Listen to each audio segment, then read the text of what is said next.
시청자 여러분 안녕하십니까? 출발 성공 투자 박민영입니다. 정말 정신없었던 밤사이 뉴스들 확인하느라 저희 또한 정신없었습니다. 어닝 시즌과 또 에이펙 정상회의, 각국의 무역 협상에 대한 내용 등이 업데이트되면서 정말 시장에 영향받는 종목의 영역이 확장되고 있죠. 그로 인해서 국내장 또 어떤 전략을 짜야 될지 고민이 깊어지고 있습니다.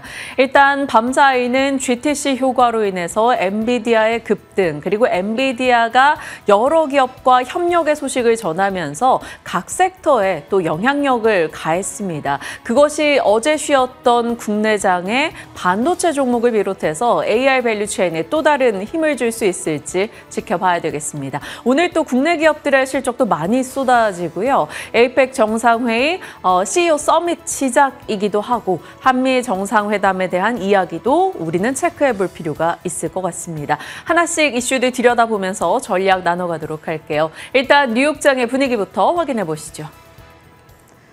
미국 증시가 정말 놀라운 상승세를 보여주고 있습니다. 어제 이 시간에 종가 기준 S&P 500이 6,800을 처음으로 넘겼다라고 말씀을 드렸는데 하루 만에 오늘 장중 기준 6,900을 또 뚫어냈습니다. 엄청난 쾌거를 이루고 있고요. 3대 지수 다시 한번 장중 그리고 종가 기준 사상 최고치를 경신해냈습니다. 나스닥 지수를 기준으로는 0.8% 23,820선 위에서 오늘 종가를 형성하고 있습니다. 자, 이렇게 오늘 시장을 밀어붙였던 힘은 엔비디아였습니다. 엔비디아의 젠슨 황 CEO, GTC에서 기조 연설을 가졌고요. 여기에서 AI 거품에 대한 우려를 불식시켰습니다. 내가 봤을 때는 AI 지금 거품 아니다라고 이야기를 하면서 그 발언이 나온 직후에 엔비디아의 주가 5% 가까운 급등권으로 직행을 했고요. 시가총액 5조 달러를 이제 눈앞에 두고 있습니다. 그런가 하면 오늘 FOMC 1일차 시작이 됐습니다. 지금 한 가지 특이사항은 FOMC가 시작이 되자 12월 동결 가능성에 대한 베팅이 살짝 높아지고 있다라는 부분인데요. 2회 인하의 베팅은 93% 가까이, 그리고 12월의 동결 가능성은 지금은 한 7% 정도로 잡히고 있더라고요. 내일 결과 발표를 앞두고 약간 경계심이 짙어지고 있는 건데 어찌됐든 내일 금리 인하야 하겠지만 QT 중단 여부가 발표되는가, 이 부분이 가장 중요하겠고요. 그리고 12월 금리 결정에 있어서 파월 의장이 어떤 힌트를 내주게 될 것인가, 고용시장을 서포트하는 것을 더 강조한다면 비둘기파적으로 해석이 되면서 연내 2회 인하 가능성이 조금 더 확대될 수가 있겠습니다. 거기다가 트럼프 대통령이 간밤에는 일본에서 기업가들과 만찬 자리를 가졌는데요. 여기서 이런 발언을 했죠. 미중 정상회담 솔직히 매우 잘 될 것 같다. 그러면서 시장의 기대감을 조금 더 키웠습니다. 우리 시간으로 내일이죠. 이제 트럼프 대통령의 미중 정상회담이 진행이 될 예정이고요. 그리고 지금 기업들의 호실적 역시도 미증시 상승을 떠받치는 요인이 되겠습니다. S&P 500 기업 가운데 3분의 1이 이제 실적을 내놨습니다. 그리고 팩트셋에 따르면 그 가운데 83%는 호실적을 발표하고 있는 상황이죠. 위험 자산에 대한 선호도가 증가하면서 금 가격은 오늘도 하락세를 이어갔다라는 것이 특징이었습니다. 그렇다면 젠슨 황 CEO의 기조 연설, 핵심은 무엇이었는가 들여다보시죠. 가장 중요했던 장면을 딱 하나만 꼽아봐라 라고 한다면 바로 이 이미지가 되겠습니다. 지금 여기서 중요한 것은 블랙웰과 루빈의 수요가 전작 대비했을 때 정말 압도적으로 많이 나타나고 있다. 지금 글자가 잘 보이시지는 않겠지만 여기에 half a trillion dollars라고 써 있거든요. 그 누적 수주액만 해도 지금 5천억 달러의 가시성이 확보가 됐다. 우리 돈으로 하면 무려 700조 원이 되겠습니다. 더 놀라운 건 이게 불과 내년, 그러니까 2026년까지 이미 확보된 금액이라는 것이고요. 엔비디아 역사상 최대 규모이기도 하지만 그 어떤 기술 기업의 역사를 전부 다 통틀어봐도 가장 최대 규모의 매출 수주액이 되겠습니다. 호퍼 아키텍처의 총 출하량이 400만 대에 그쳤습니다. 평생 다 합친 규모가 말이죠. 그런데 블랙웰과 루비는 이미 2천만 개의 물량이 예약되어 있습니다. 있습니다. 그 정도로 정말 압도적인 수요를 자랑하고 있다는 것이 현재 상황이고요. 자, 그렇다면 그렇게 수요가 압도적일 수 있는 이유가 무엇인가? 성능 자체가 뛰어나기 때문이죠. 그레이스 블랙웰 GB200은 이전의 호퍼 세대 대비했을 때 10배의 성능을 제공한다고 자랑하고 있습니다. 가장 비싼 컴퓨터이기는 하지만 또 동시에 가장 저렴한 비용으로 토큰을 생성해 준다라는 부분을 중요한 포인트로 언급을 했는데요. 이게 달리 말해서 TCO라고 하는 것은 Total Cost of Ownership의 약자가 되겠습니다. 그러니까 총 소유 비용이라는 것인데 내가 이 컴퓨터를 최초로 구매했을 때 들어가는 비용뿐만이 아니라 이것을 유지하고 관리하고 계속해서 사용함으로써 들어가는 그 모든 비용을 아우르는 말이 되겠습니다. 이 TCO 측면에서 봤을 때에는 우리 제품이 가성비 짱이야. 이런 말을 쉽게 말해서 했다고 볼 수가 있겠습니다. 자, 이렇게 수요가 좋다라는 말이 나오다 보니까 그리고 그러다 보니까 그 발언 직후에 주가가 이렇게 탄력도를 확 키우는 모습이 나타났습니다. 엔비디아 오늘 종가 기준으로도 5% 가까운 플러스권, 장중 한때 주가가 202선까지 터치하는 순간이 있었습니다. 오늘 처음으로 $200 선을 뛰어넘겼다라는 것이 중요한 포인트이고요. 이제 엔비디아는 시가총액을 5조 달러를 눈앞에 두고 있습니다. 그런데 시가총액 1등, 2등, 3등이 다 함께 잘 나갔던 간밤이었습니다. 시총 2위인 마이크로소프트의 경우에는 오픈 AI가 이 지분 구조 재전환에 대한 발표가 있었는데 영리 부문의 지분을 27% 마이크로소프트가 가져가게 된다라는 이 합의 내용이 발표가 됐거든요. 마이크로소프트 입장에서는 앞으로 커다란 이익을 챙겨갈 수 있는 하나의 토대가 마련이 된 것이다 보니까 주가가 2% 급등, 오늘 종가 기준으로는 시가총액 4조 292억 달러에 안착을 했습니다. 종가 기준 4조 달러를 넘긴 건 간밤이 처음이었고요. 그리고 애플 시총 상위가 3위가 되겠죠. 오늘 역시나 장중 기준 시가총액 4조 달러를 돌파하면서 거래를 마쳤습니다. 최근 애플의 주가를 드라이빙하고 있는 포스를 생각해 본다면 일단 아이폰 17의 호조, 거기다가 미중 관계 완화에 대한 기대감까지 자리를 하고 있죠. 그렇다면 중국 시장에서 조금 회복할 수 있지 않겠냐라는 전망까지도 기대감을 자극하고 있습니다. 간밤에 한 가지 특이했던 기록이 또 있습니다. S&P 500 지수 안에서 매그니피센트 7 종목들이 차지하는 비중이요, 역대 최고 수준인 37%를 기록했다라는 이야기가 들려오고 있습니다. 지난 2015년이었죠. 그 비중은 10%에 불과했고요. 한 15년 정도의 시간에 걸쳐서 거의 4배 가까운 이 증가세를 나타내게 된 겁니다. 지난 10년간 미국 주식시장에 계셨던 분들이라면 지금의 이 순간을 참 경이롭다라고 느끼실 것 같습니다. 이제 실적 발표 일정입니다. 수요일 장 마감 후, 그러니까 내일 아침에 마이크로소프트, 메타, 알파벳의 실적이 나오고요.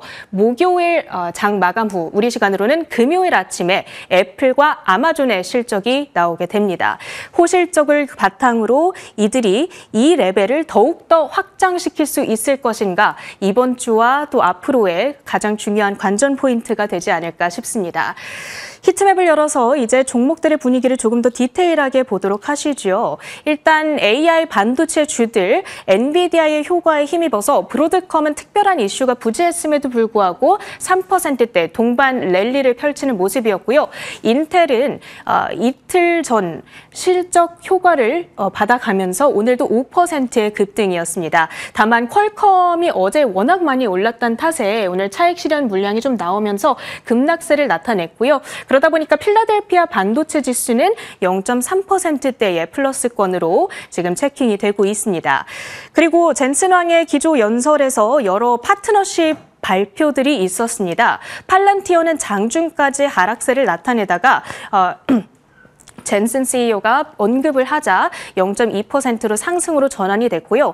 또 자율주행 기술에 대해서 언급하는 부분에서 우버에 대한 언급도 있었습니다. 사이버 보안 관련해서는 크라우드스트라이크 홀딩스와의 파트너십을 강조하는 대목이 있었고요. 주가는 3%대의 급등으로 진행이 됐습니다. 방산과 자율주행 그리고 사이버 보안까지 우리 증시에 힌트가 될 만한 부분들이 있을 것인가 지켜보셔야 되겠고요. 젠슨 효과에 또 두드러지는 급등세를 보였던 또 하나의 종목이 바로 노키아가 되겠습니다. 엔비디아가 10억 달러의 투자액을 투입하고요. 지분을 2.9% 취득하겠다라는 이야기가 있었습니다. 양사는 이 6G 셀룰러 차세대 통신을 개발하게 되고요. 젠슨이 가장 강조했던 것이 모든 산업과 기술에 있어서 가장 기초적인 근간이 되는 기술이 텔레커뮤니케이션, 그러니까 통신이다. 그런데 그동안 통신 기술은 다른 나라, 해외의 스탠다드 위에서 구축이 되어 왔다. 이제 우리는 그것을 바꾸려고 한다. 미국이 모든 이 통신 기술의 표준이 되어야 한다. 이를 위해서 우리는 노키아와 손을 잡겠다라고 언급을 했습니다. 이 트럼프 행정부와의 기조와도 발을 맞추려는 그런 뉘앙스가 좀 풍겨져 왔고요. 노키아의 주가 23% 폭등하면서 2016년 1월 이래 최고 수준까지 올라서기도 했습니다. 그 밖에 특징주들 페이팔은 오픈 AI와의 파트너십 이슈 속에서 4% 가까운 급등으로 진행이 됐고요.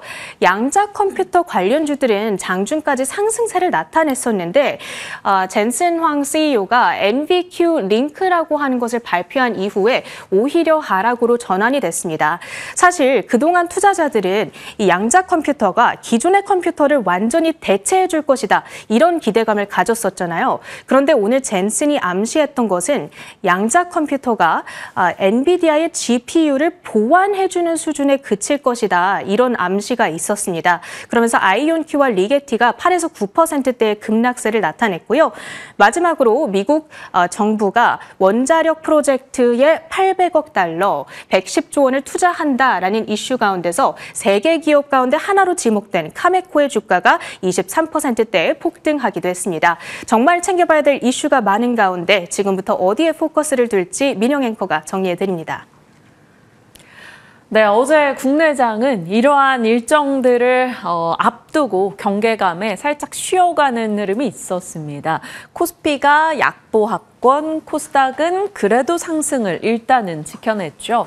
아무래도 빅 이벤트 주간이기 때문에 살짝 숨고르게 하는 현상이었다라고 볼 수 있습니다. FOMC 결과가 목요일 새벽에 발표가 되고 오늘 이제 SK하이닉스 그리고 내일 삼성전자의 확정 실적 컨퍼런스 콜 등이 예정돼 있습니다. 에이펙 정상회담, 랠리, CEO 서밋 관련한 이벤트 등이 너무나 많기 때문에 어느 정도 숨고르기는 우리도 예상을 했었죠. 순환매 현상이 있었습니다. 반도체 숨고르기. 베센트 측에서는 이번 회담에서 최종 타결이 조금 어렵다라는 얘기를 꺼내놓으면서 어제 반도체 조선 등은 살짝 기대감을 반영해서 올랐던 일정 부분을 좀 반납하는 흐름이 있기는 했습니다. SK하이닉스 실적을 보고 가겠다라는 시각도 같이 작용을 했죠. 오늘 발표되는 실적의 관전 포인트는 영업이익 기대치가 10조를 넘어 12조까지 가 있는 상황이기 때문에 어느 정도 충족되는가가 중요하고요. 또 영업이익률 50%에 대한 이야기 나오고 있습니다. 자, 삼성과 SK하이닉스, HBM 마진에 대한 우려들도 꽤 나오는데 어제 전달드렸던 얘기였죠. 삼성전자 HBM 가격 30% 인하에 대한 일부 보도가 있었습니다. 독이 될지 득이 될지 점유율 측면과 마진 측면에서의 생각해 볼 점이 있다라고 말씀을 드렸는데 이런 것들의 영향 속에 어제 일단 삼성전자, SK하이닉스 두 종목이 다소 큰 변동을 나타냈고요. 외국인의 강한 매도를 맞으면서 어제 하락이었습니다. 이들 두 종목으로 외국인이 거의 매도했다라고 볼 수 있는 상황이고요. 자, 반도체 소보장은 약간 엇갈렸어요. 이스페타시스는 올랐고요. 테스는 떨어졌습니다. 이스페타시스는 구글과 엔트로픽 TPU 관련한 계약 이슈 속에 TPU 밸류 체인이기 때문에 일단 어제장까지도 좋은 흐름을 나타내면서 10만 원을 넘어섰습니다. 자, 반도체 진영의 쉼이 어제는 순환매 성격으로 어디로 갔을까요? FMC를 앞두고 있기 때문에 금리 인하 수혜주 쪽으로 조금은 더 눈이 이동했습니다. 포스코 홀딩스에 이어서 삼성 SDI 실적으로 인해서 2차 전지 진영이 힘을 받았는데요. 삼성 SDI 실적은 사실 기대치가 굉장히 낮았었기 때문에 내용 자체로는 좋은 건 없었습니다. 기대 이하의 실적이었죠. 그런데 ESS의 성장 전망을 내놓으면서 캐파에 대한 이야기까지 꺼냈고요. 이것이 어제 삼성 SDI의 주가를 끌어올렸습니다. 9%의 상승으로 거래를 마쳤네요. 자, 금리 인하 수혜주로 볼 수 있는 바이오 종목도 좀 혼조를 나타내긴 했습니다만 올라갔습니다. 11월 비만 학회, 이런 간 학회 관련한 일정에 대한 모멘텀도 있었고 소외받았다라는 것과 장 마감 이후 나왔던 삼성 바이오로직스 실적 이런 것들을 좀 미리 시장에서는 기대하며 올라가는 흐름이 있었죠. 챗 GPT가 이제 카카오 쪽에 도입이 됐다라는 이슈 속에 인터넷 관련 일부 종목, 특히나 카카오가 주가 상승을 기록했네요. 자, 소프트웨어도 그렇고 2차 전지, 바이오, 금리 인하 수혜주로 볼 수 있는 분야들입니다. 자, 그리고 어제 순환매 성격으로 마스가에서 마누가로 관심이 이동하는 느낌이었죠. 트럼프의 조선사 방문에 대한 기대가 일부 언론 보도를 통해서 그런 일정이 없을 것이다 라며 약간 기대치가 낮아졌죠. 그러다 보니까 마누가 쪽으로 관심이 좀 더 이동했습니다. 어제도 말씀드렸다시피 원전이나 전력에 대한 이야기, 힌트를 우리가 일본과 미국의 무역 협상에서 찾아볼 수가 있었죠. 결국에는 일본이 원전과 데이터 센터, 전력 변압기 같은 것들을 미국에 투자하고 협력한다라는 얘기가 있었기 때문입니다. 무역협상 제2의 카드로 우리 입장에서도 경쟁력을 충분히 갖춘 분야였었죠. 어제 두산에너빌리티 그리고 전력주들, 해적 케이블 종목들이 강세 흐름을 나타냈습니다. 그리고 미국과의 협상 기대감보다 어제는 좀 중국과의 회담 기대감도 조금 더 작용했던 것 같아요. 그러니까 이슈 측면의 순환매로서 어제는 FMC, 마누가 그리고 중국으로 이동이 됐습니다. 화장품, 엔터, 게임주들의 상승이 눈에 띄기도 했네요. 자, 다만 어제장에 순환매라고 이야기를 하는 것은 시장이 꺾였다라고 볼 수가 없다라는 겁니다. 어찌됐건 지수는 4천선을 지켰고요. 반도체 쪽에서도 모두가 함께 급락하는 흐름이 나온 것도 아니었기 때문에 어느 정도 수급 논리상 쉬어가는 타이밍이었고 하이닉스, 그리고 삼성전자 확정 실적 등까지 보고 가려는 심리가 조금은 작용하지 않았나 싶습니다. 자, 에이펙 일정을 한 번 더 정리를 해보죠. 협상의 수단에서는 조선과 원전이 주목받았었고요. 관세 피해 섹터로는 자동차, 미중 갈등 반사 수혜로는 2차 전지, 바이오, 그러니까 미국이 중국을 억누르고 그에 따른 반사 이익을 보는 분야 등이 되겠습니다. 영향을 받을 만한 섹터들 긍정이든 부정이든요. 정리를 해보면 29일 한미 정상회담은 반도체, 자동차, 조선 원자력이 되고요. 미중 정상회담에서는 반도체, 2차 전지, 히토류 바이오, 그리고 CEO 서밋, 얼추 일정들이 나오고 있습니다. 3대 총수와 만찬은 30일, 젠슨왕 연설은 31일, 연설 이후 SK 최태원 회장과 또 다른 회동이 있을 수 있다. 이런 기대감들도 일부 나오고 있어요. 그래서 반도체와 로봇, 유리기판 같이 추가하겠습니다. 11월 1일 한중 정상회담 일정도 자리하고 있으니까요. 지금 북미 회담에 대한 얘기 1시간 정도 북한에서 만남을 가질 수 있다. 이런 얘기가 또 나오고 있어서 그 부분은 좀 지켜보도록 하겠습니다. 정말 에이펙 너무나 바쁜 일정이 될 것 같습니다. 자, 그리고 어제 이제 장중부터 장 마감까지 삼성그룹주들의 실적이 많이 나왔죠. 첫째 날 월요일은 포스코그룹주, 어제는 삼성그룹주였습니다. 오늘의 키는 SK하이닉스와 삼성전기, LNF 국내 기업의 실적 대기하고 있는 상황이죠. 자, 요약합니다. 삼성 SDI 실적 별로였습니다. 그런데 ESS 쪽에 대한 모멘텀이 강조됐고요. 그래서 어제 국내에서 ESS 관련주 그리고 ESS 조금 파생돼서 폐배터리 종목들까지 함께 가는 모습이 있었습니다. 선반영의 기대가 참 중요한 포인트인 것 같아요. 실적이 굉장히 좋을 것으로 봤었던 하나오션에 대한 약간의 아쉬움 등이 있었으나 실적 안 좋았지만 삼성 SDI 기대치가 별로 없었기 때문에 어제 타이밍 맞아서 주가가 강하게 올라가기도 했습니다. 정규장 마감 직후에 나온 실적은 삼성바이오로직스와 삼성물산입니다. 삼성바이오로직스 실적 좋았어요. 영업이익과 순이익이 모두 예상을 상회했고 역대 분기 최대 실적을 냈습니다. 약가 인하나 지정학적 갈등 상황 속에서도 선전을 한 점이 긍정적이고요. 영업이익률 마진 측면에서도 상당히 좋은 성과를 이뤘습니다. 다만 시세적 측면에서는 애프터마켓에서 큰 변동은 없었습니다. 자, 삼성물산, 건설이나 리조트, 패션 부분의 실적은 좋지 못했는데 상사 쪽 그리고 바이오 쪽이 큰 역할을 했어요. 결국에는 자회사인 삼성바이오로직스 그리고 손자회사인 바이오에피스의 활약으로 삼성물산의 실적이 좋았다. 이렇게 요약이 가능하겠습니다. 그래도 삼성물산이 워낙 많은 분야의 사업을 하고 있다 보니까 요즘엔 SMR과 태양광 관련한 에너지 쪽 사업부가 추가적으로 주목할 만하다라는 얘기들이 흘러나오고 있네요. 일단 오늘의 주가 평가가 어떻게 나올 것인가 삼바와 삼성물산 한번 체크해 보도록 하겠습니다. 자, 범 AI 진영의 순환이 계속되고 있습니다. 어제 전달드렸던 내용이죠. 일본의 대미 투자 절반 이상이 전력과 에너지 개발에 투입될 것이다. 그래서 미국과 에너지 프로젝트를 협력하는 일본 기업의 리스트를 쭉 보면 SMR 기업들이 가장 많았고요. 변압기, 전력 모듈, ESS, 냉방 공조, 데이터 센터 관련한 기업들 협력 리스트에 쭉 들어가 있었습니다. 그러면 결국 이것을 미국이 원하는구나라는 것을 명확하게 우리가 볼 수 있는 대목이었고요. 어제 저희가 살폈던 전력, ESS, 원전, 가스터빈 종목들이 강했던 이유이기도 합니다. 일전에 보여드린 내용이죠. AI 진영의 순환이요. 칩부터 해서 에너지 그리고 전력 효율 관련해서 또 이후에 AI 관련한 것이 탑재된 최종 한정식 느낌, 로봇 이런 쪽까지요. AI가 자극하는 분야들까지 끊임없이 순환이 돌고 있습니다. 어제장 강했던 것은 AI 에너지와 전력 효율단이었다라는 것을 명확하게 볼 수 있었죠.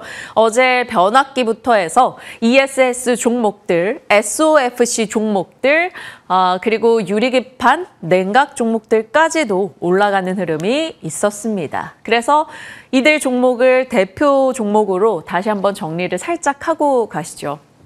데이터 센터 관련주들. 어제 사실 반도체 밸류체인은 그리 좋지 못했습니다. 그러나 이스페타시스나 일부 유리기판 종목들 흐름 괜찮았고요. 애프터마켓에서도 유리기판 종목들의 시세는 그래도 나쁘지 않았습니다. 케이블, 비상발전기, 배전반 기업들도 이렇게 자리하고 있고요. 광섬유 케이블, 대한광통신, 변압기, ESS, 원전, SOFC, 신재생 종목들 이렇게 나눠볼 수 있습니다. 딱 나눠서 정리가 되시죠. 칩 관련한 인프라이고요. 에너지 조달 관련한 인프라이고요. 그리고 조달하게 되는 에너지원 인프라들 이렇게 넣어봤습니다. 어제 가장 눈에 띄었던 건 사실 SOFC 시세였던 것 같아요. 두산 퓨얼셀. 어제 이 시간 김진만 위원이 두산 퓨얼셀 매수 가능할 것 같다라고 유망주로 온사이트 발전의 키워드를 꼽고 갔었는데요. 어제 상한가로 거래를 마쳤습니다. 그리고 두산 퓨얼셀 가니까 범한 퓨얼셀 같이 따라갔죠. 15%의 상승세. 블룸에너지의 실적을 앞두고 이런 수소 관련한 키워드가 현대차 그룹을 중심으로 나오면서 어제 관심을 받았고요. SOFC 종목들 전반적으로 흐름이 괜찮았습니다. 어제는 결국 데이터 센터를 가동하기 위한 에너지원 이런 쪽에 좀 더 초점이 맞춰져 있었네요. 자, 여기에 불을 지폈습니다. 젠슨왕 CEO의 GTC. 선순환 구조에 돌입했다. 변곡점을 마주했다. 인프라 투자 정당화가 된다. 한마디로 AI로 돈 번다라는 것을 확인해 준 겁니다. AI 버블론 수익화가 될 것인가에 대한 의심 이런 것들을 일축하는 목소리를 젠슨왕 CEO가 냈죠. 결국 AI가 거품이 아니다라고 요약할 수 있었던 GTC였습니다. 블랙엘과 루빈으로 인해서 앞으로 5개 분기 700조 주문이 확보되어 있다. 더군다나 매출의 전망에 중국 판매가 포함되지 않았다라고 얘기했습니다. 그러면 미중 관계 개선 시 추가 룸을 우리가 더 기대할 수 있는 가능성을 열어둔 거겠죠. 그러니까 블랙의 루빈으로 AI 반도체 진영에 또 한 번의 모멘텀을 가해줄 수 있을지 봐야 되는 포인트고요. 양자 컴퓨팅 전용 개발 제품을 발표해서 양자 쪽에서는 하락으로 시세가 나왔습니다. 눈에 띄었던 게 바로 노키아와의 협력이었죠. 노키아의 10억 달러 지분율 한 2.9% 확보하는 내용까지 전달이 되면서 노키아 ADR이 23% 급등이었습니다. 자, 에너지부와 그리고 클라우드 스트라이크, 팔란티어, 우버, 루시드, 도이체텔레콤 등과 협력의 이야기가 나오면서 이들의 주가에도 힘을 보태주는 모습이 눈에 띄었습니다. 뭐니 해도 AI 거품론을 일축한 점, 노키아, 그리고 양자에 조금 보수적인 영향을 준 점, 이 정도 확인할 수가 있겠습니다. 자, 이 엔비디아 덕분에 뉴욕장도 AI 붐 속에 사상 최고치를 기록했네요. 엔비디아는 GTC 이슈와 함께 콜옵션 거래가 급증했고요. 시총 5조 달러 육박했습니다. AI 선순환, 6G, 로봇, 그리고 한국 기업을 깜짝 놀라게 할 만한 협력의 이야기가 있다라고 예고를 한 점, 우리가 사는 것인지 아니면 엔비디아가 뭘 하는 것인지는 모르겠으나 무튼 기대 요소가 나오고 있다라는 점에서는 저희가 지켜봐야겠죠. 자, 이렇게 AI 진영으로 자금이 쏠리면서 차별화 현상이 나타났습니다. 이쪽도 엄청난 쏠림이 있었네요. S&P 500 중에 상승한 종목은 100여 개에 불과했습니다. 빅테크 특징주는 테슬라 올랐고요. 마이크로소프트의 상승이 있었네요. 업종 소식으로는 단연코 원전, AI 반도체와 함께 꼽아봐야겠습니다. 미국 정부와 카메코 브룩필드, 웨스팅하우스의 원자로 기술로 최소 800억 달러 규모 신규 원전 건설을 추진한다라는 소식이었죠. 카메코의 급등, 브룩필드의 5% 상승, 뉴스케일 파워에 따라가는 상승세 나타났고요. 우라늄 에너지, 에너지 플러스 이런 종목들, 우라늄 쪽의 종목들까지 같이 상승세를 기록했습니다. 그래서 여기서 뽑아볼 수 있는 내용은 엔비디아, AI 칩, 그리고 노키아, 원전 이렇게 살펴갈 수 있을 것 같습니다. 계속 이 뉴스로 오늘 국내장에 어떤 영향을 줄지를 고민해 봐야겠네요. 시간 외 실적도 너무 많았어요. 블룸에너지 요약하면 좋은 실적 냈고요. 4분기 연속 사상 최고 매출이었습니다. 그래서 애프터마켓에서 18%, 어제 두산 퓨얼셀, 범한 퓨얼셀 올라간 점, SFC, 한선 엔지니어링 등등 오늘 지켜볼 포인트인 거고요. 시게이트, 최근에 그 못난이 시게이트까지도 주가가 올라옵니다. 이렇게 말씀드렸죠. SSD입니다. 애프터마켓에서 좋은 실적 내놓고 4% 상승했고요. 인페이즈 에너지 매출 EPS는 예상을 상회했는데요. 마이크로 인버터나 IQ 배터리도 판매는 잘 됐습니다. 근데 관세 영향도 있었고 유럽 지역의 매출이 좀 줄어들었다라고 하네요. 일단 이런 이슈 때문인지 애프터마켓에서는 하락이었어요. 그런데 인페이즈 에너지의 이 IQ 배터리 같은 경우는 또 ESS, 가정용 ESS입니다. 이쪽 매출이 좋았다라는 점에서는 ESS에 그리 나쁠 것 같지는 않습니다만 일단은 주가는 애프터마켓에서 하락입니다. 자, 테라다인, 로봇 그리고 반도체 테스트 장비 기업이죠. 실적 내놓고 가이던스가 굉장히 공격적으로 상향된 점을 확인할 수 있었습니다. 그래서 애프터에서 22%의 급등, 반도체 테스트 수요가 엄청났다라는 코멘트까지 더해졌네요. 결국 시간의 실적도 범 AI 진영에서 이어졌다라는 것을 확인할 수가 있습니다. 정말 많은 뉴스들 요약 정리하고 있고요. 여기서 테마 연결고리 뽑아봅니다. 지금 미국을 바라보고 있는 테마를 자극할 만한 뉴스들. 앞서 보신 대로 블룸에너지, 호실적, 시간의 급등, SOFC 있을 거고요.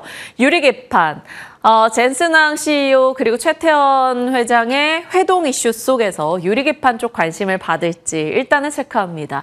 그리고 통신 장비인데요. 정말 통신 장비 과거의 붐 이후에 못 갔었죠. 그러다가 최근 들어서 분위기가 나쁘진 않은 상황입니다. 엔비디아가 노키아에 지분 투자를 한다라는 소식이 통신 장비에 좀 더 힘을 실어줄까요? 통신 장비 섹터 한다면 하나증권의 김홍식 연구원 많이들 떠올리실 겁니다. 최근에 냈던 보고서의 내용인데요. 내년도는 통신혁명의 원년이 될 것이다. 6년 동안 통신 인프라 투자 없었고 트래픽 폭증하고 속도 저하 문제 이런 것들이 최근에 발생하고 있다는 거죠. AI나 전력난, 네트워크 또 보안 문제까지 이제는 통신에 대한 투자가 필요한 시점이 됐고 올해 말부터 신규 주파수 할당에 대한 기대까지 가져갈 수 있다라는 겁니다. 그래서 KMW, RFHIC 등을 중심으로 통신 장비주 관심을 갖자라는 얘기 하셨었고 KMW 어제장에 9% 상승이었죠. 그리고 RFHIC도 실적 평가도 좋았습니다. 그래서 어제장에 비교적 나쁘지 않은 흐름이었는데 워낙 힘을 이슈 대비 못 받았던 섹터들이라서 이번에 엔비디아, 노키아 이슈가 계기가 돼서 좀 관심을 받을 수 있을지 지켜보도록 하겠습니다. 이슈 속의 연결고리 찾아봤고요. 분위기 파악하러 넘어가 보시죠.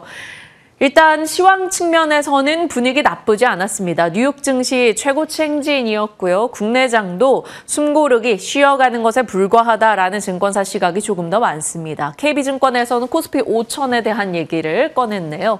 엔비디아 GTC로 AI 거품론이 일축돼서 이것은 반도체의 긍정이나 오늘 SK 하이닉스 실적 확인이 반드시 필요합니다. 그리고 엔비디아가 한국 기업과 어떤 협력을 할 것인지 뭐길래 젠슨왕 CEO가 예고까지 한 것인지는 봐야겠죠. 다행인 건 시게이트나 테라다인의 반도체로 인한 실적이 좋았다라는 내용은 긍정적입니다. 자, 분위기 파악을 좀 해줬으면 좋겠는 북한 측에서는 서해상 함대지 전략 순항미사일 시험 발사를 했다. 이런 속보도 일단은 들려오고 있는데 그냥 참고용으로 확인하시죠.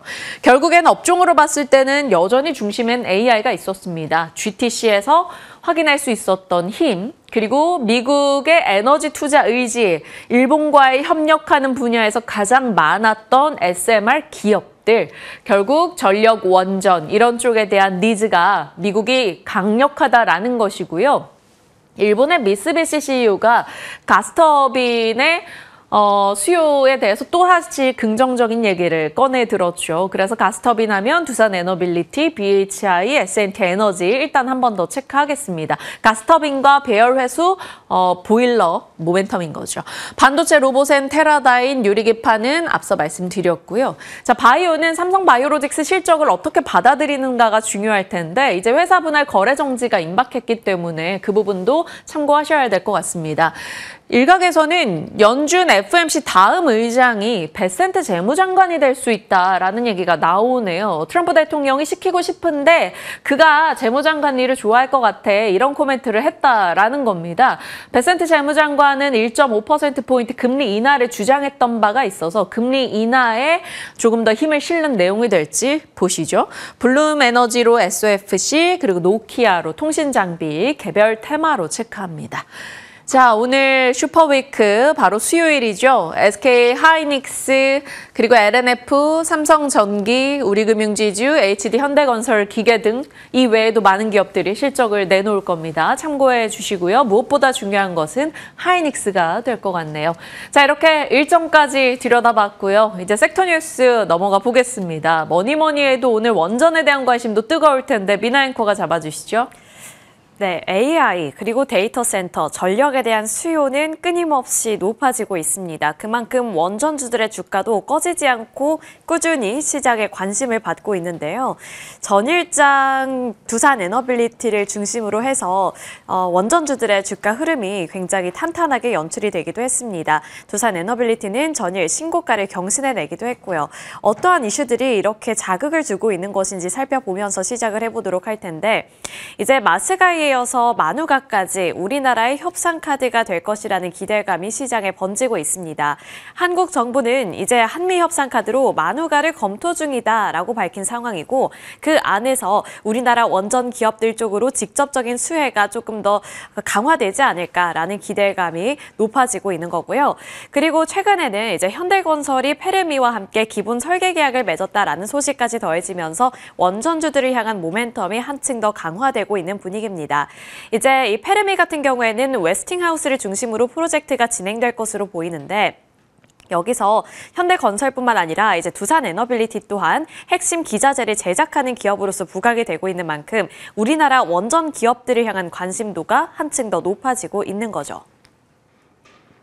최근의 흐름 살펴봤고요. 그 안에서도 마누카라는 키워드가 시장에서 부상하고 있기 때문에 조금 더 이렇게 들여다보면서 시장에 어떠한 영향을 줄 것인가에 대해서 파헤쳐 보도록 하겠습니다. 마누카의 협력 목표, 한국과 미국을 따로 떼어내서 정리를 해봤는데요.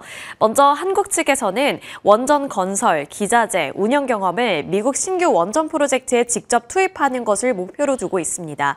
그리고 미국 같은 경우에는 원전 인프라 재건, 그리고 이것을 통해서 에너지 안보를 달성하는 것을 목표로 두고 있는데 여기서 한미의 협력이 강화된다면 앞으로 중장기적으로 모멘텀을 확보했다는 점에서 의미를 갖고 있는 거겠죠. 그리고 한국이 지금 미국 측에 요청하고 있는 부분도 있는데요. 일본과 유사한 수준의 농축, 재처리 권한을 요구하고 있는 상황이기 때문에 이 요구가 만약에 받아들여진다면 우리나라 원전 폐기물 처리라든지 그러한 분야에서도 다시 한번 주가 반응이 나올 수 있기 때문에 이슈가 어떻게 흘러가게 되는지도 앞으로 눈여겨봐야 하는 중요한 관전 포인트가 될 것으로 보입니다. 그리고 마누카와 관련해서 기대 효과들도 정리를 해봤는데 사용 후 핵연료 저장 시설 포화 문제를 해결할 수 있을 것으로 보이고요. 농축 우라늄과 관련해서 대응할 수 있는 기회가 생긴다라는 점에서 수혜가 예상이 되고 있습니다.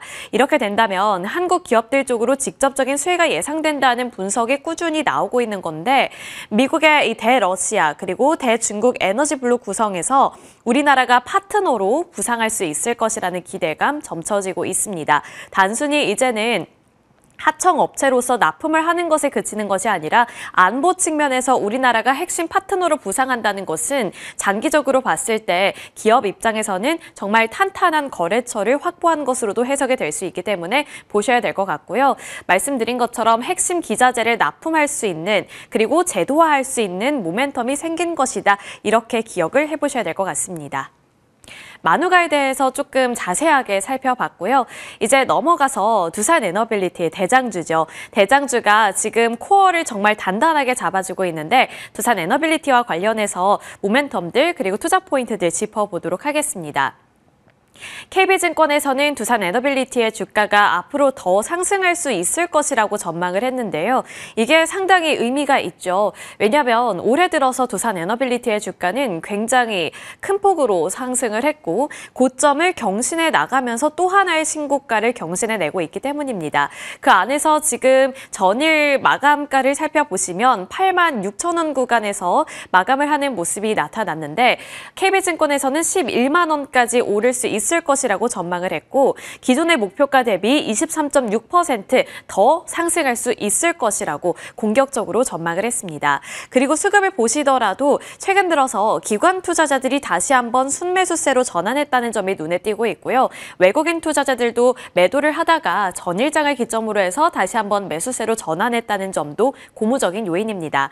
이제 KB증권에서 보고 있는 점들은 미국을 중심으로 해서 원전 산업이 재편이 될 것이고 그 안에서 두산에너빌리티 쪽으로 가장 직접적인 수혜가 예상이 된다라고 보고 있는 거고요. 그 이유는 앞서서 말씀드린 것처럼 이제 웨스팅하우스를 중심으로 프로젝트가 진행이 될 때 핵심 기자재를 다룰 수 있는 쪽이 바로 두산에너빌리티로 꼽히고 있기 때문입니다. 그리고 SMR 수주 가시화를 넘어서서 가스터빈 수출에 대한 모멘텀도 안고 있다는 점 체크 포인트가 되겠고요. 빅테크 업체들과 지금 8개 이상의 가스터빈 공급 협상을 진행 중에 있기 때문에 앞으로 이러한 공급이 숫자로 반영이 될 경우에는 다시 한번 실적에 대한 기대치가 높아질 수 있다는 점도 살펴봐야겠습니다. 이 부분은 이제 올해 말이라든지 내년 상반기에 추가적으로 수주할 것으로 예상이 되고 있는 만큼 업데이트 되는 대로 나중에 또 말씀을 드리도록 하겠고요. 마누가 프로젝트 수혜 기대에 따른 장기 실적 추정치도 상향 조정하겠다라고 밝힌 상황입니다. 그리고 이제 빅테크 업체들 이야기를 말씀을 드렸는데 그 부분만 조금 더 자세하게 다뤄보도록 하겠습니다. 전략 파트너사로 지금 엑스에너지가 있는데요. 이 엑스에너지가 아마존 웹 서비스로부터 총 12억 달러 투자를 유치했습니다. 올해 2월 기준인데요. 이게 결국에는 지금 두산 에너빌리티가 엑스에너지와 파트너십을 맡고 있기 때문에 두산 에너빌리티 쪽으로도 기대를 걸어볼 수 있는 대목이라고도 살펴볼 수 있을 것 같고, 엑스에너지 같은 경우에는 이제 SMR 발전소를 2030년 초부터 상업 운전하는 것을 목표로 두고 있는 만큼 두산 에너빌리티 이제 기자재 수주가 앞당겨질 것이라는 전망도 함께 제시되고 있습니다. 넘어가서 현대건설 살펴보시죠. 현대건설은 이제 증권가에서 미국의 문을 열었다라는 평가를 많이 받고 있습니다. 그만큼 다시 한번 기대감이 높아지고 있는 상황인데, 삼성증권과 IBK증권에서 긍정적인 평가를 제시했습니다. 두산 에너빌리티만큼 새로운 목표 주가가 상향되거나 그런 흐름은 없는데 어쨌든 긍정적인 코멘트가 나오고 있다는 점 살펴보시면 좋을 것 같습니다. 삼성증권은 79,000원으로 목표 주가 제시한 상황이고요. 그리고 국내 최초로 이제 미국 대형 원전 사업에 진출을 했다라는 점이 긍정적인 평가를 받고 있고, 현대건설이 갖고 있는 원전 기술 역량을 입증했다라는 차원에서도 의미를 갖고 있습니다. 올해 초부터 현대건설이 주목을 받았던 만큼 지금 이렇게 성과가 잘 나오고 있다는 점에서 살펴보시면 좋을 것 같고요. 지금 SK하이닉스의 실적이 발표가 됐습니다. 3분기 매출액 전년 대비 무려 39.1% 증가한 수준을 나타내면서 매출액은 24조 원을 돌파했다는 점 체크해 드리도록 하겠고요. 영업이익 같은 경우에도 견조했네요. 사상 이래 최대치를 기록하면서 전년 대비 61.9% 증가하는 모습 나타냈다고 합니다. 11조 3,834억 원을 기록했기 때문에 이제 잠시 후에 저희 SK하이닉스 그리고 반도체 관련해서 전략들 잡아볼 예정이니까요. 저희와 함께 그 부분도 반영해 보시면 좋을 것 같습니다. 자, 이어서 현대건설 이야기 계속 풀어나가 보도록 할 텐데요. 대형 원전에 대한 모멘텀이 있다고 말씀을 드렸고, 매출은 2030년부터 발생할 것으로 보이는데 수주 같은 경우에는 내년부터 바로 발생이 될 것으로 전망되고 있습니다. 이제 현대건설 플랜트 부문 수주는 역대 최고치를 기록할 것으로 전망이 되고 있는 만큼 수주 잔고에 대한 모멘텀부터 먼저 살펴보실 필요 있어 보이고요. IBK증권에서는 이제 현대건설이 그동안 레퍼런스를 잘 쌓아왔기 때문에 공정성 그리고 신뢰성을 검증받은 계기가 될 수 있다라고 보고 있습니다. 또 홀텍과의 SMR 착공, 내년 웨스팅하우스와의 이 불가리아 원전 착공에 대한 추가 기대감이 유효하기 때문에 그러한 부분에 대해서도 계속해서 체크가 필요해 보이고요. 이번에 의미가 있었던 것은 단순히 파트너십 차원에서만 있었던 것이 아니라 우리나라의 이 EPC에 대한 기대감이 한층 더 높아졌다, 시장이 확장될 수 있다라는 차원에서도 의미가 상당히 깊었습니다. 그리고 그 안에서 이제 내년에 EPC 본계약을 위한 사전 진입 단계라는 차원에서도 긍정적인 시각들이 제시되고 있습니다. 이제 원전 해체 시장은 간략하게만 살펴보도록 할 텐데요. 틈새 시장 공략법 차원에서 보시면 좋을 것 같습니다. 우리나라에서 최근에 이제 고리 1호기 해체에 대한 승인 소식이 발표가 된 바 있었죠. 그래서 그 당시에 이제 해체라든지 폐기물 처리 관련한 테마성 움직임이 나타나기도 했는데, 앞서서 우리나라가 지금 미국 측에 요구하고 있는 것이 일본만큼 우리도 핵 폐기물을 처리할 수 있는 권한을 가졌으면 좋겠다, 이렇게 발표를 한 바 있습니다. 그리고 이게 승인을 받게 될 경우에는 단순히 이 폐기물을 관리하는 것에서 그치는 것이 아니라 그것을 재활용하고, 그리고 우리나라 원전을 다른 나라에 수출할 때도 조금 더 자유롭게 좀 더 수출을 원활하게 할 수 있다는 점에서 의미가 있는데, 그렇게 될 경우에는 우리나라의 폐기물 관련 종목이라든지 원전 해체 관련 종목들이 다시 한번 부각을 받을 가능성이 있겠죠. 그리고 그 안에서 대표적인 종목으로는 테마성 움직임의 관점에서요, 오르비텍이 꼽히고 있습니다. 해체라든지 재현, 폐기물 처리, 부지 복원 등 원전 해체 전반 서비스를 준비하고 있는 기업이기 때문에 시장에서 부각을 받을 수 있다는 점, 그리고 이 방사성 폐기물 제염 기술을 보유하고 있고요. 한수원과의 협력 기대감이 짚히고 있는 만큼 이러한 새로운 뉴스가 떠올랐을 때 오르비텍도 한 번쯤은 눈여겨보는 것도 좋을 것 같습니다. 원전주들의 키는 계속해서 높아지고 있는데요. 수익 극대화 어디까지 가능할지, 어디까지 욕심을 낼 수 있을지 저희와 함께 전략 세워보시죠.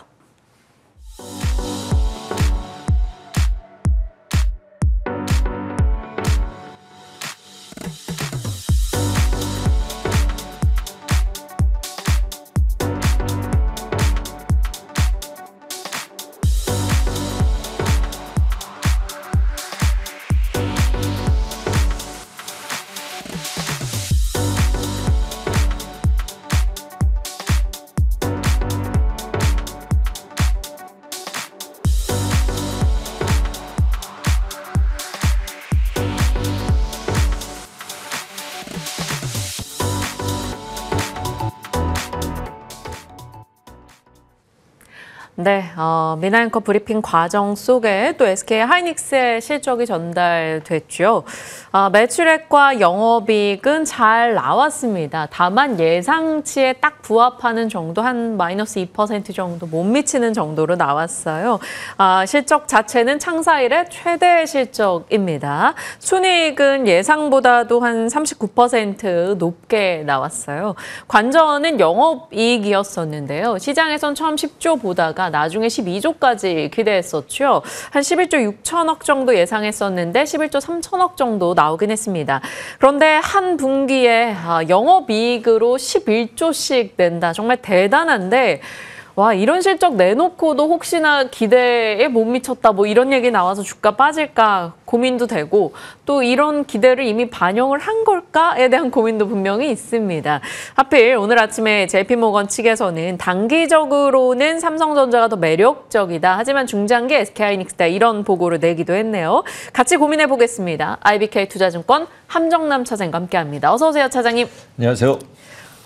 뭐부터 얘기할까요? 하이닉스부터 갈까요? 네. 자, 11조 3천억 대단한 영업이익이에요. 네. 이거 어떻게 해석해야 될까요? 10조 클럽에 가입을 했습니다. 시장의 전망치가 이미 10조는 무난히 넘어설 것으로 보이고 12조까지 전망했었던 과정 속에서 뭐 대단한 실적을 잘 이뤄냈다고 생각이 듭니다. 지금 여기서 급격한 변화가 아니라고 한다면 시장이 예상했었던 범주 내의 결과가 나왔다라고 해석을 해야 될 텐데요. 이제 고민은 이거죠. 여기서 팔아야 돼? 그리고 맞아요. 이제 어제 예전에는 길에서 저를 알아보시는 분들이 네. 갖고 있어도 돼요? 이런 스탠스의 질문을 가끔 저에게 물으시거든요.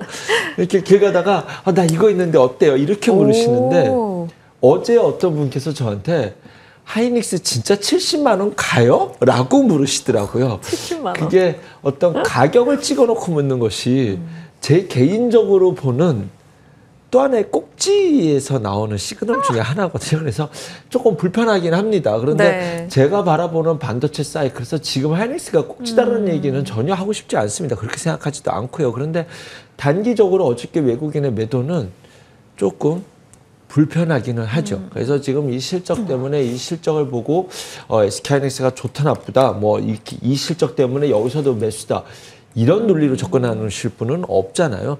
만약에 신규로 누가 저에게 오신다면 지금 SK하이닉스를 저는 적극적으로 담지는 못할 것 같아요. 손님의 취향상 일정 부분 포트에 담아놓고 추가적으로 모아가기 전략 정도는 할지는 몰라도 적극적으로 담지는 않을 것 같습니다. 오히려 조금 가지고 계신 분들의 영역이라고 한다면 조금 고민이 많아질 수밖에 없다라는 것이 제 본심일 텐데요. 일단은 기본적으로 삼성전자와 SK하이닉스는 우리가 컨트롤할 수 있는 것이 아니라 외국인의 수급이 결국은 따라와야 그 가격 논리가 납득이 될 텐데요. 외국인의 어저께 SK하이닉스의 매도는 일단은 예의주시할 수밖에 없습니다. 다행스럽게도 엔비디아가 이제 하드캐리를 해줘서 네. 너무나 다행이지만 뭐 외국인의 수급 자체는 매우 안테나를 세워놓고 볼 수밖에 없다라는 점. 그 핵심 배경이 뭐냐면 일단은 뭐 아직 공식 발표된 뉴스는 아니지만 대만 디지타임즈에서 뭐라고 얘기가 나왔냐면 삼성전자가 지금 공급될 칩에 대해서 반도체 칩에 대해서 20~30% 다운시켜서 공급시킬 것이다라는 이야기가 이제 보도가 됐지 않습니까? 이것이 사실인지 아닌지는 모르겠습니다만 후발주자로 추격하는 삼성전자 입장에서는 납득이 돼요. 네, 점유율 늘려야 되니. 엔비디아가 삼성전자가 칩을 개발해서 본인 회사에 납품해 주기라는 건 핵심 목적이 이런 결과물을 얻기를 원했었기 때문에 실질적으로 납득이 되는 이슈고, 그렇다고 한다면 아직은 조금 이른 템포긴 하지만 가격 경쟁력이라서 공급가액으로 간 치킨 게임은 아닙니다. 지금 이것이 그 시장을 먹어서 부담스럽다는 아니지만 내년 실적 전망치에서 숫자에 대해서는 조금 이제는 사실 이 반도체 섹터가 슈퍼사이클로 갈 때 이견이 없는데 리스크 요인을 찾아줘라고 하면 경쟁의 심화라는 부분이 이제 리스크 요인이 될 때 이 뉴스가 어떻게 외국인 입장에서는 일단은 팔고 보자라고 할 수 있는 좀 명분으로 작용되지 않았나라는 생각이 들고, 그렇게 된다고 한다면 이것은 소부장에게는 나쁜 영향이 아니죠. 캐펙스 투자해가지고 이제 진짜 치킨 게임이 돼버린다면 소부장은 그 과정까지는 충분히 누릴 수 있는 것들이 많습니다. 근데 SK 하이닉스 하나로만 본다면 조금 불편한 요인인 건 맞는 것 같습니다. 네. 참, 이 타이밍을 어떻게 받아들여야 될지요. 어제 외국인이 대거 매도한 상황에서 GTC에서 엔비디아가 AI 거품론을 일축했습니다. 그리고 나서 SK 하이닉스 실적은 너무 좋은데 예상은 살짝 못 미친 상황. 그래서 갖고 계신 분들 또한 고민이 되고요. 다만 내년 투자 규모를 올해 대비 크게 늘리겠다라는 하이닉스의 이야기. 그러면 그 장비단에는 또 모멘텀이 돼줄 수 있을 겁니다. 고민할 내용들 함께 나눠봤고요.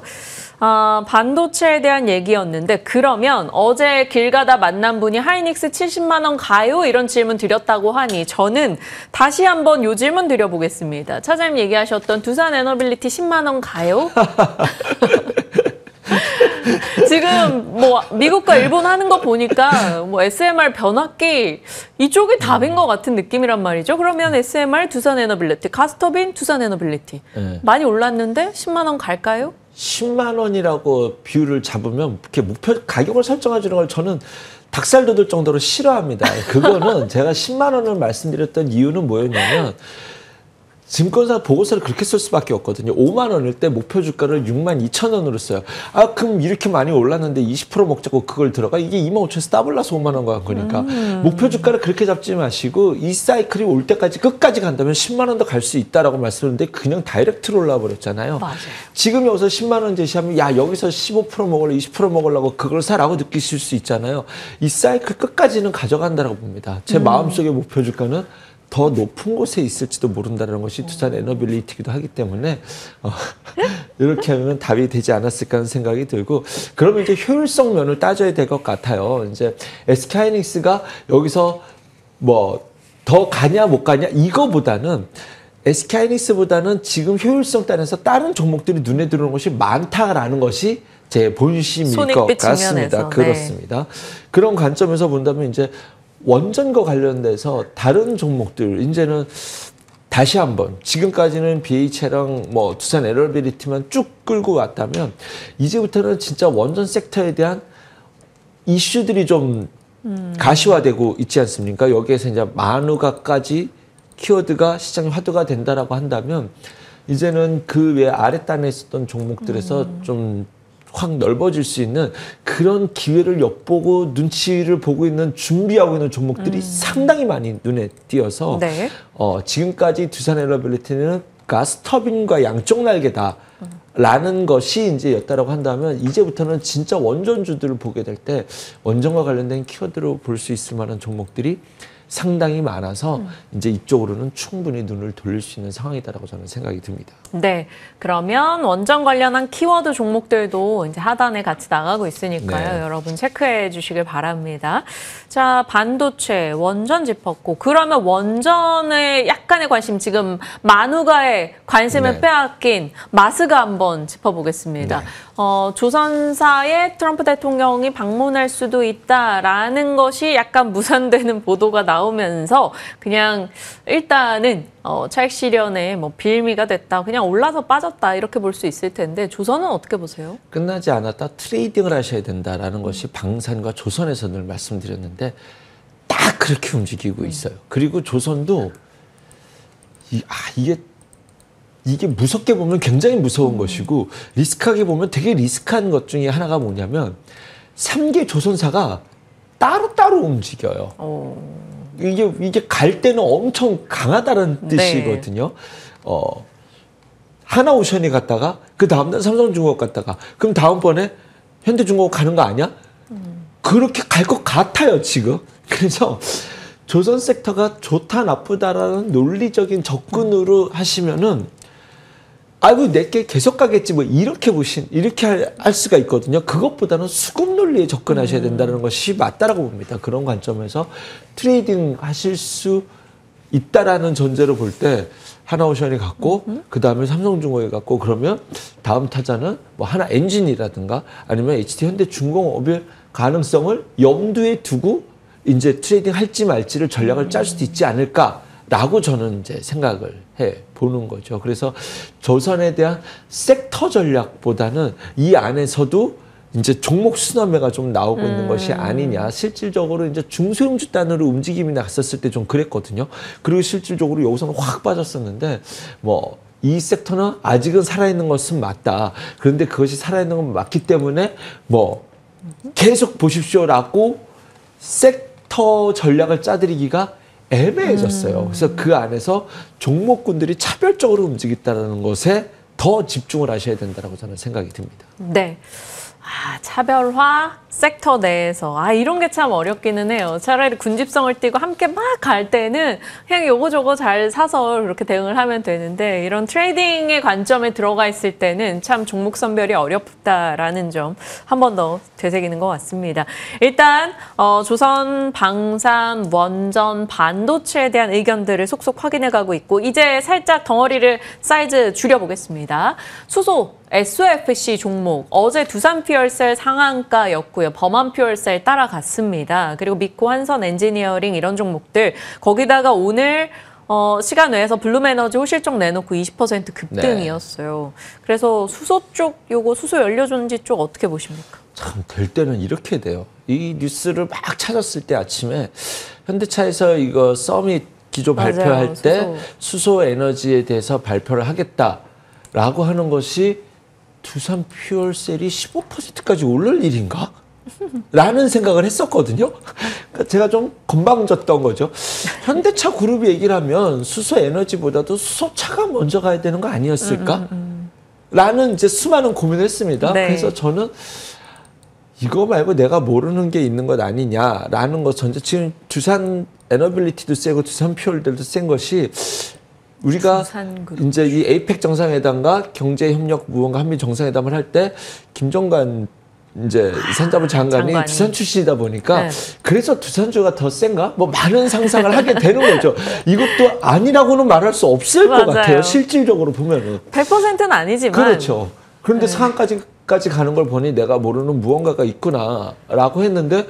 오늘 블룸 에너지가 이렇게 시간에서 떠버리니 될 때는 또 이렇게 되는구나라는 생각이 듭니다. 그럼 일단 SOFC 관련된 종목들 봐야겠죠. 미코, 그다음에 뭐 한산 엔지니어링 이런 종목들까지도 함께 갈 수 있다라는 것을 대전제로 SOFC가 이제 뭐 간다라는 것을 인정해야 됩니다. 상가 갈까 갔으니 뭐가 어떻게 됐어? 뭐 여러분 상상하지 마십시오. 이거 지금 된다라고 보는 것이 전제가 돼야 되는데 문제는 아침에 많이 반영이 될 거라서 이제 아침에 갭으로 많이 뜰 거라서 그것이 좀 부담이 된다라는 것과 두산 퓨얼셀가 가서 이 시나리오를 인정한다라고 한다면 수소차랑 수소에너지를 함께 봐야겠죠.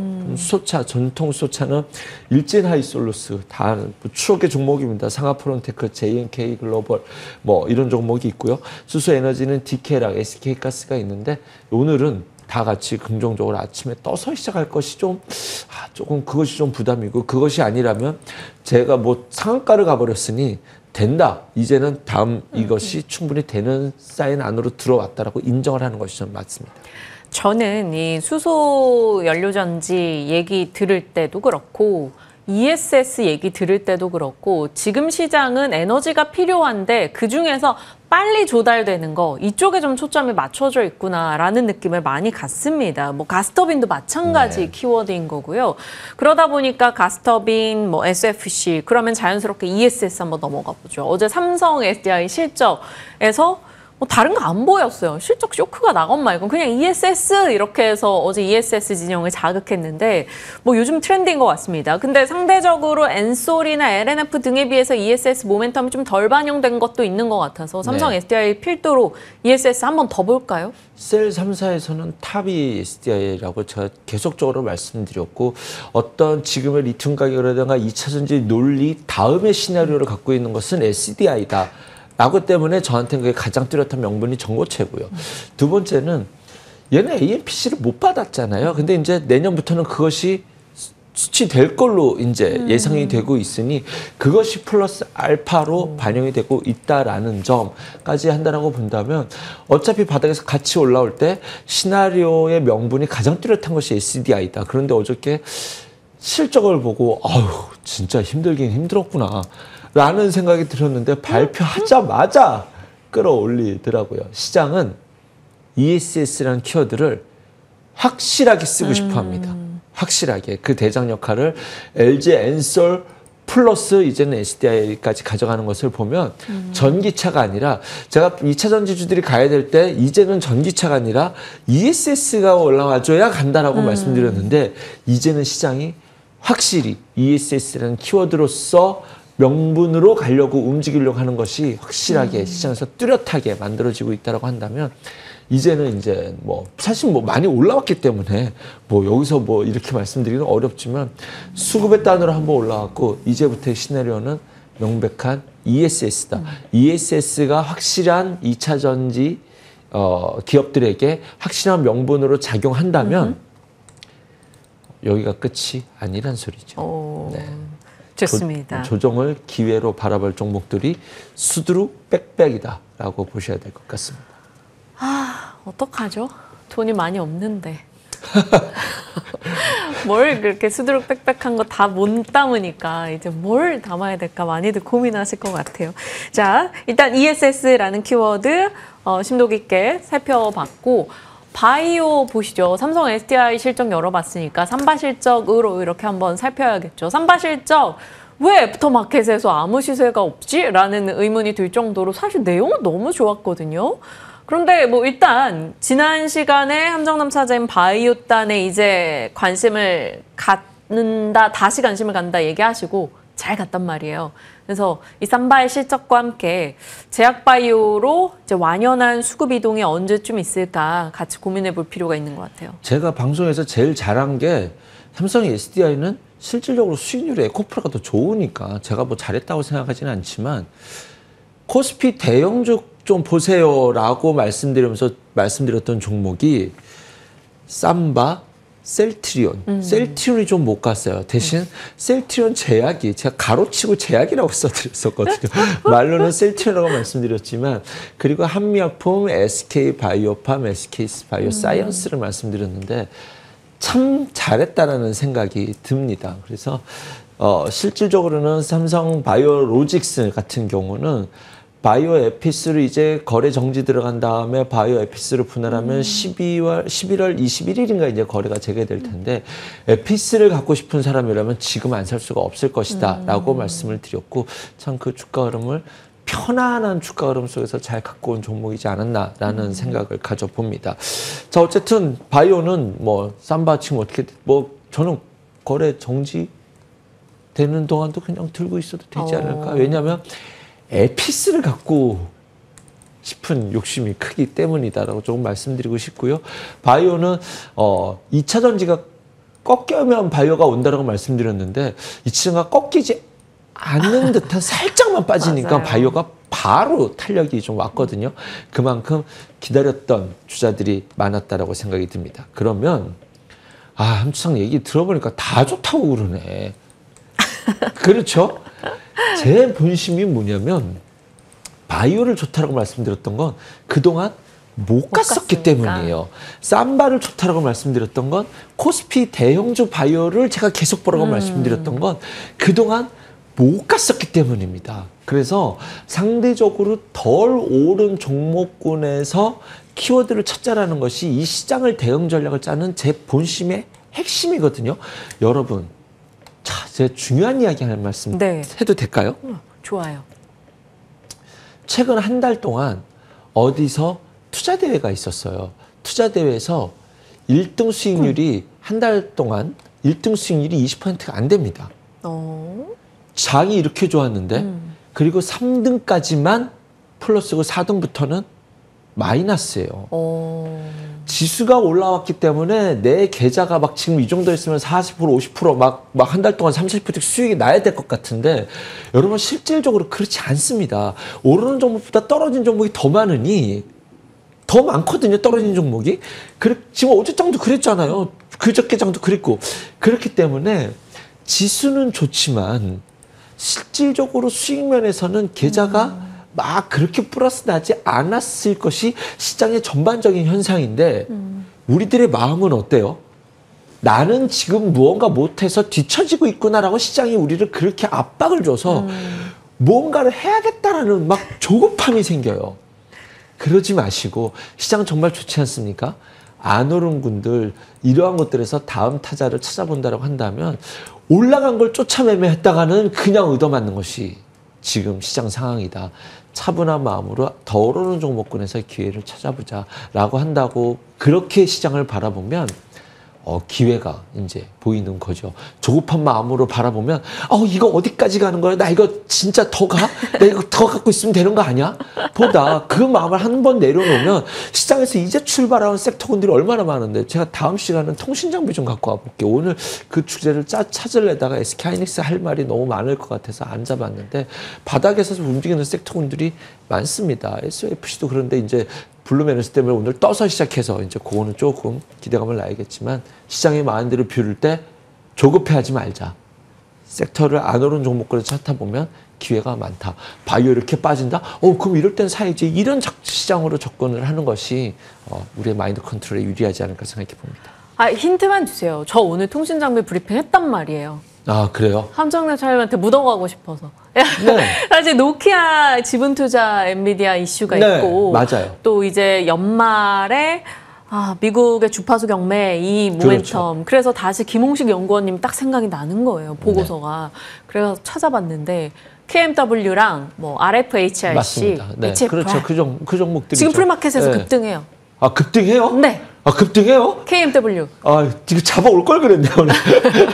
제가 어저께 이렇게 종목들을 쭉 돌릴 때 바닥을 다져가고 다양한 시나리오들이 있지 않습니까? 그런데 이제 엔비디아가 이쪽에서 노키아 그쪽이 가장 핵심적인 것이고 왜 했냐라는 시나리오의 명분을 다음번에 좀 찾아 올려라고 했었는데 기저 베이스에는 그동안 못 갔었던 섹터 안에서의 하나의 시나리오를 푼다라고 한다면 통신장비주들은 충분히 명분으로 쓸 것들이 많다라는 것이 핵심이고 그 시나리오를 어떻게 짜올까를 제가 다음 시간에 하려고 했는데 또 많이 뜨면 저 이런 데 좀 매력을 못 느끼잖아요. 에이 떠버렸네. 에이 놓쳤네. 이렇게 돼버리는데 저는 이 통신장비주들이 움직일 때 10%를 끝나고 그러지는 않거든요. 근데 요거는 좀 조심스럽긴 하네요. 네.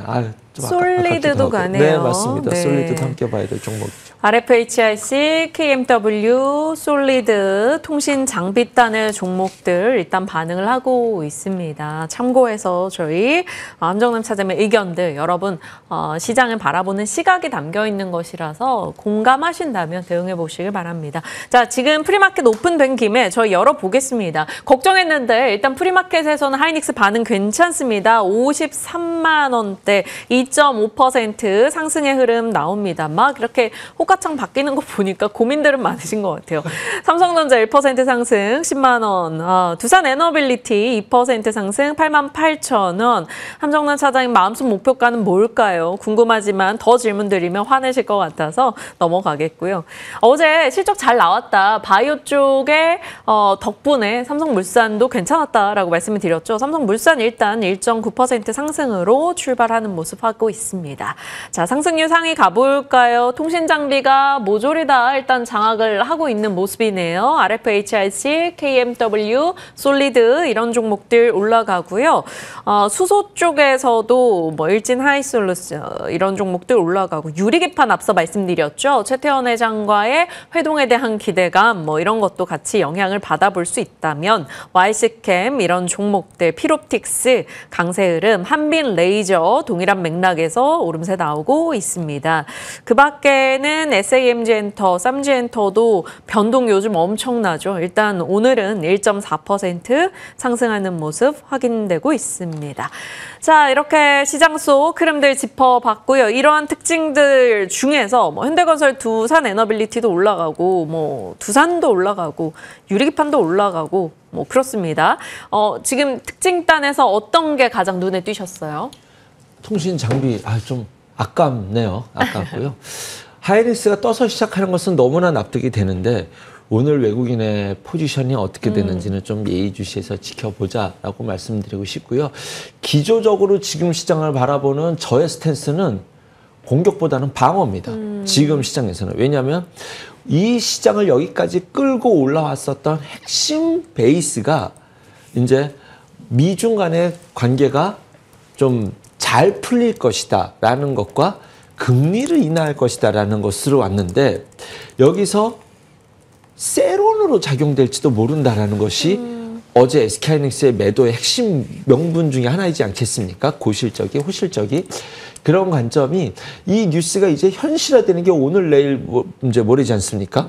그렇기 때문에 지금의 지수 자체는 공격보다는 방어에 집중하고 있고 방어를 하려고 하다 보니 장은 안 끝나는데 방어를 하려고 하다 보니 바닥에서 새롭게 등장한 SOFC라든가 통신장비가 좀 뜨겁게 반응하고 있지 않나라는 생각이 듭니다. 그래서 기회는 있지만 시장의 자체는 방어적으로 보자라는 것이 제 본심입니다. 좋습니다. 자, 그리고 나서요. 저희가 하나 차장님이 얘기해 주셨던 것 중에서 오늘 안 짚은 게 있는데 바로 이제 북한과 관련한 이슈에서 지금 뭐 한미, 한중, 미중 뭐 계속해서 이제 줄줄이 일정이 있는 가운데 아직 확정은 안 되는데 여기저기서 만날 것 같은 뉘앙스를 풍기는 게 바로 북미입니다. 북한과 미국. 김여정 부부장이 뭐 오늘이나 내일 중에 확정된 얘기를 할 거다. 뭐 이러고 트럼프 대통령이 북한에 가서 원산에서 1시간 머물 거다. 뭐 이런 얘기가 나와요. 이거 저희 키워드 어떻게 잡고 있어요? 만약에 성사가 된다면 제가 지난 시간에 그랬죠. 김정은 당신만 좋다면 나는 만날 수 있어. 그런데 하다가 원오브댐으로 나를 지나가듯이 만나는 건 김정은 위원장이 이 카드를 받지 않을 것이다 라고 말씀을 드렸는데 아닌데 만날 수 있는데라고 트럼프가 계속 이야기를 하고 있는 상황인 것 같아요. 제 방향은 트럼프 대통령은 경제적인 부분에서 원하는 것을 이뤘어요. 유가 다운시켜서 물가도 안정시켰을 뿐만 아니라 금리도 인하되는 스탠스를 확고하게 견조하게 만들었고 그다음에 뭐 관세, 무역 협상 등에서도 원하는 걸 다 취했죠. 이제 내년 중간 선거까지 남은 것은 이런 지정학적 전쟁 리스크로서 미국이 여기서 어떤 모양일지는 모르겠지만 어떤 강압적인 스탠스일지는 모르겠지만 경찰국으로서의 지위까지 회복이 된다면 달러의 패권이 다시 한번 이상이 이전과는 다른 아주 특이한 모양의 달러 패권이 유지될 수가 있는 그림이 그려지거든요. 내년의 핵심 키워드가 북한과 이제 어떤 노벨 평화상 제가 정말 안 했는데 저 단어를 넣으셨네. 저거는 제가 조금 아닐 것 같다는 생각이 들어요. 노벨 평화상은 조금 퀘스천 마크인데 굳이 저게 아니더라도 내년에 트럼프의 방향은 이쪽일 가능성이 있다라는 생각이 들어서 이쪽은 조금 계속 긍정적으로 볼 수 있을 만한 지금. 근데 주식시장은 이제 그때 뭐 내년에 이것이 화두가 될 것이라서 내년을 보고 산다? 그렇지 않잖아요. 주식은 지금부터 움직이려고 하는 낌새가 좀 느껴집니다. 어제 5G가 그런 느낌이었거든요. 네. 이게 이제 가려고 하는구나라는 느낌이었는데 경력과 재건이 그런 느낌이 확 느껴져요. 그래서 나만 그렇게 생각하는 것이 아니라 많은 이들이 그렇게 보고 있다라는 것이 충분히 납득이 되는 상황 속에서 시총 큰 것이 먼저 가지 않습니까? 경유업 대장은 현대엘리베이터, 아난티, 그다음에 일신석재, 부산산업 볼 수 있을 거라고 생각이 들고요. 재건주도 충분히 관심을 갖고 지켜볼 수 있을 상황이라고 생각이 듭니다. 에이펙 때 여기서 한마디 툭 던지면 뭐 던질지 안 던질지 모르니까 배팅식에 투자는 하지 마십시오. 네. 근데 저는 그것이 아니다 하더라도 아무 얘기 없다 하더라도 재건 경협은 앞으로의 트럼프의 방향성에선 관심을 갖고 지켜봐야 된다고 생각이 듭니다. 네. 정말 많은 이슈들이 쏟아졌고요. 그 이슈에 대해서 깔끔하게 함정남 차장님의 시각 확인해 봤습니다. 참고해 주시길 바랍니다. IBK 투자증권 함정남 차장님과 함께했네요. 고맙습니다. 감사합니다.